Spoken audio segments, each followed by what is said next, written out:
Boa noite, e nesse vídeo eu vou falar sobre liberdade. Eu já fiz um vídeo aqui falando bastante sobre liberdade, não vou responder o que eu falei no outro vídeo, vou apenas resumir. Existem 3 tipos de liberdade. Existe a liberdade do livre-arbítrio, a liberdade de escolha, que é diferente do livre-arbítrio, vou explicar, e a liberdade social, a liberdade de interagir socialmente, de agir em sociedade. Esses 3 tipos de liberdade são coisas diferentes. Então, por exemplo, a liberdade do livre-arbítrio, ela se opõe ao determinismo causal. Ela diz que a minha escolha não foi determinada por causas anteriores. Então eu posso escolher de alguma forma além das causas.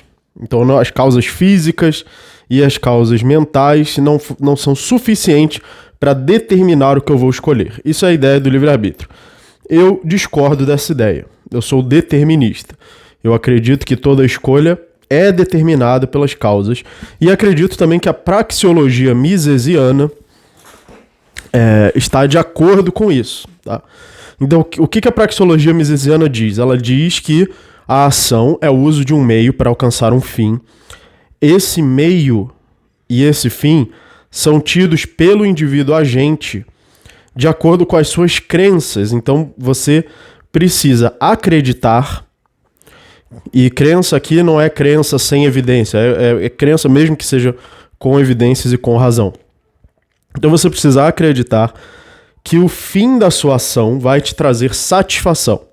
E dentre todos os fins que você acredita poder alcançar pelos meios disponíveis, você vai escolher aquele fim que você acredita trazer a maior satisfação. Então você vai ter uma preferência, uma escala de preferência, que é uma escala ordinal, no primeira preferência, segunda, terceira, que é daí que vem o valor marginal e a escala de preferências, onde você determina de acordo com a quantidade de bens que você tem, do valor marginal. Enfim, eu assisto as minhas aulas do meu curso, que estão disponíveis para os membros do canal, sobre valor marginal decrescente, escala de preferências, a praxeologia, etc. Desculpa se eu estiver entrando em termos muito técnicos aqui, mas o que eu estou tentando falar é bem simples. Você prefere um fim, e dentre os meios que você acredita poderem alcançar esse fim, você vai escolher também o meio que você acha mais eficiente para alcançar esse fim.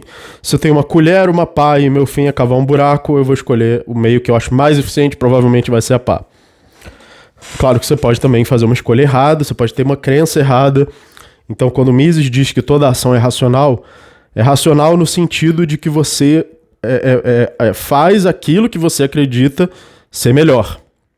Mas não de que os motivos que você tem para acreditar nisso são sempre racionais. Não são, podem ser irracionais. O próprio Mises dá exemplo disso na ação humana, o que significa que ele não acha que toda ação é feita com motivos racionais. Né?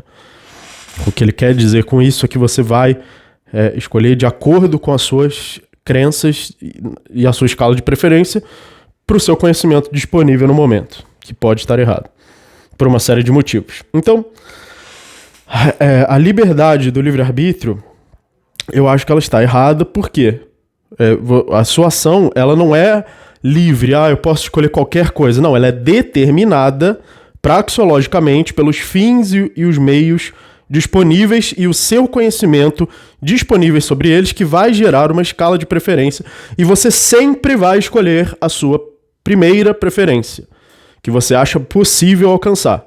De tudo que você acha possível ser alcançado, você sempre vai escolher a primeira preferência. Você é obrigado a escolher a primeira preferência. Isso que é praxeologia, e por isso eu acho que a praxeologia é determinista. Tá? O meu entendimento de praxeologia é determinista. Então, o segundo tipo de liberdade, então essa primeira liberdade do livre-arbítrio, eu rejeito. O segundo tipo de liberdade, que é a liberdade de escolha, é muito simples. Essa é uma liberdade que vem em escalas, né? Não é só verdadeiro ou falso como livre-arbítrio. Ela vem em graus. Então, por exemplo, uma pessoa que está numa cela de um presídio, ela tem menos liberdade do que eu, porque ela pode levantar, sentar, deitar, mas eu tenho mais liberdade porque eu posso sair, eu posso andar na rua, eu posso pular pela janela, eu posso ir na cozinha, eu posso pedir um iFood, eu posso ir no mercado, posso fazer uma série de outras coisas. Então eu tenho mais escolhas disponíveis, a gente chama isso também de liberdade. Mas essa é uma liberdade do próprio indivíduo, que não depende da interação com outros. Então, e essa liberdade também é determinística, porque o fato de que você tem disponível todas essas escolhas não anula o fato de que você já está determinado a escolher uma delas. Né? As duas coisas não se anulam. O fato de você ter muitas escolhas disponíveis não anula que você está determinado a escolher uma delas pelas causas presentes, que vêm das causas passadas. Então, é um tetraplégico, tem menos liberdade de escolha, um presidiário tem menos liberdade de escolha, até o ponto em que se você só tiver uma opção, você então não tem escolha. E aí, claro, a gente pode dizer que ontologicamente, metafisicamente, você sempre tem só uma escolha. Só que a praxeologia, ela lida com o ponto de vista do sujeito. Ela lida com o sujeito. Então, pelo ponto de vista do sujeito, você tem uma escala de preferências e você escolhe a primeira preferência. E isso não é incompatível com o determinismo. Essas escolhas, elas têm uma função ali para você agir, mesmo que você já esteja determinado a escolher a sua primeira preferência. Então, a terceira liberdade é a liberdade social. E aí é que eu chego no ponto central do vídeo, de que não existe liberdade sem propriedade privada. Não existe. Então, toda a ideia que você já ouviu de socialismo libertário, comunismo libertário, partido liberdade e escravidão, partido liberdade e ditadura, partido socialismo e liberdade, que é o PSOL, né? Existe. Você pode achar, nossa, mas que coisa, que nomes contraditórios, que nomes absurdos. Não, mas existe o PSOL. Partido, Socialismo e Liberdade. Eles têm a cara de pau de falar isso. Então, não existe liberdade sem propriedade privada. O socialismo que prega a eliminação da propriedade privada dos meios de produção não é compatível com a liberdade. Não existe liberdade social sem isso. Então, eu vou explicar por quê. Eu vou definir aqui liberdade social como a sua possibilidade de fazer todas as escolhas que sejam éticas. Que sejam, claro, possíveis pela sua liberdade das escolhas que você tem de fato, mas dentre essas escolhas que você tem de fato na sua escala de preferências, todas aquelas que são éticas, que você poderia fazer eticamente, estão disponíveis na sua sociedade, no seu sistema social. Você não vai ser sistematicamente reprimido por fazer uma escolha que é ética. Então isso é que significa liberdade social ou liberdade interpessoal, na interação dos indivíduos. Essa liberdade, e apenas essa, é o que é defendida pelo libertarianismo. Então o libertarianismo não defende que você possa fazer todas as escolhas, até as antiéticas. Não, você pode fazer apenas as éticas.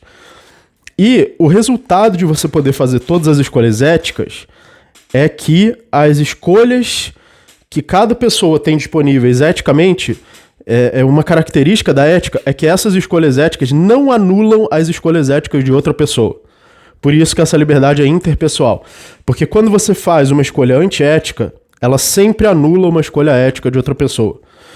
A escolha antiética é violar o direito do outro. Quando você viola o direito do outro, você altera as escolhas possíveis éticas que a outra pessoa poderia fazer. Porque você viola os meios de agir. Lembra que a ação é o uso de meios para alcançar fins. Esses meios são escassos. Claro que são escassos, se não fossem escassos, você teria tudo que você quer. Você não tem tudo porque você tem um limite daquilo que você pode usar para produzir o resultado, que são recursos escassos. Então, toda ação usa recursos escassos. Esses recursos escassos podem ser usados por múltiplos indivíduos, o que significa que eles podem querer ao mesmo tempo usar a mesma coisa.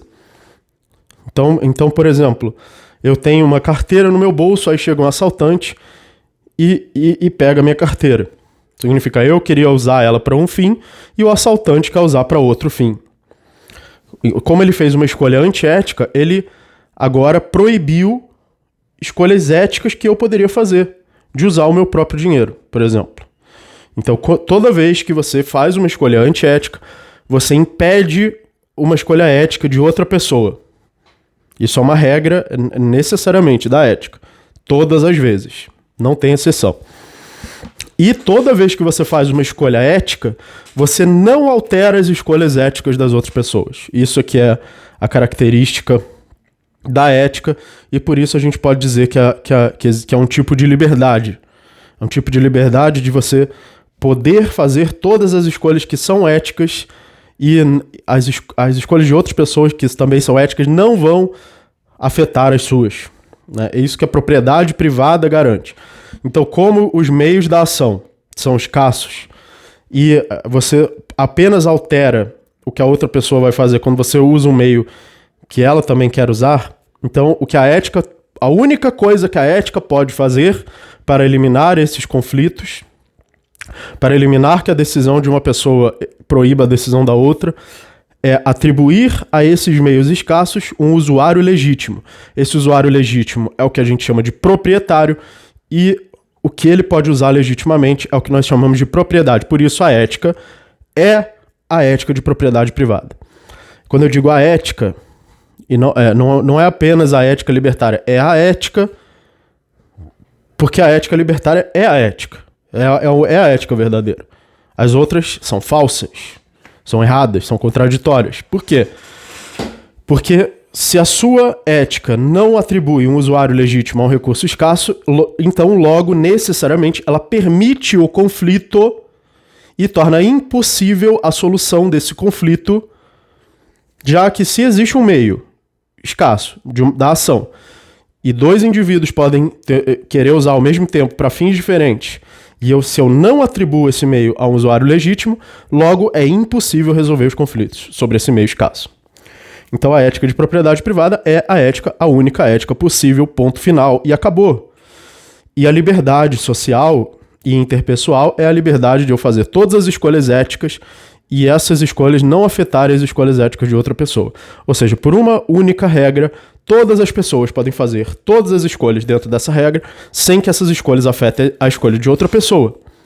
Por isso que não existe liberdade social e interpessoal sem propriedade privada. E isso você não vai encontrar em nenhum outro sistema político, em nenhuma outra regra ética. A característica de que se você usar a propriedade privada, se você seguir a ética, você nunca vai impedir outra pessoa de agir eticamente. Isso que é a beleza da ética libertária, que você nunca vai encontrar em nenhuma outra ética, em nenhum outro sistema político. Nenhum. E eu vou dar alguns exemplos aqui. Na democracia, por exemplo, se você fizer parte da maioria que votou por uma certa decisão, a sua decisão proíbe a decisão da minoria que votou diferente. Então, isso não acontece na ética libertária. Não importa o que eu faça com a minha propriedade, isso não afeta o que você faz com a sua. Isso que é a beleza da ética libertária. Numa ditadura, a decisão do ditador proíbe a decisão do povo. No nazismo, a decisão dos arianos proíbe a decisão dos judeus. No comunismo, a decisão do proletariado proíbe a decisão dos burgueses. No fascismo, a decisão da nação ditatorial proíbe a decisão do indivíduo e de outras nações.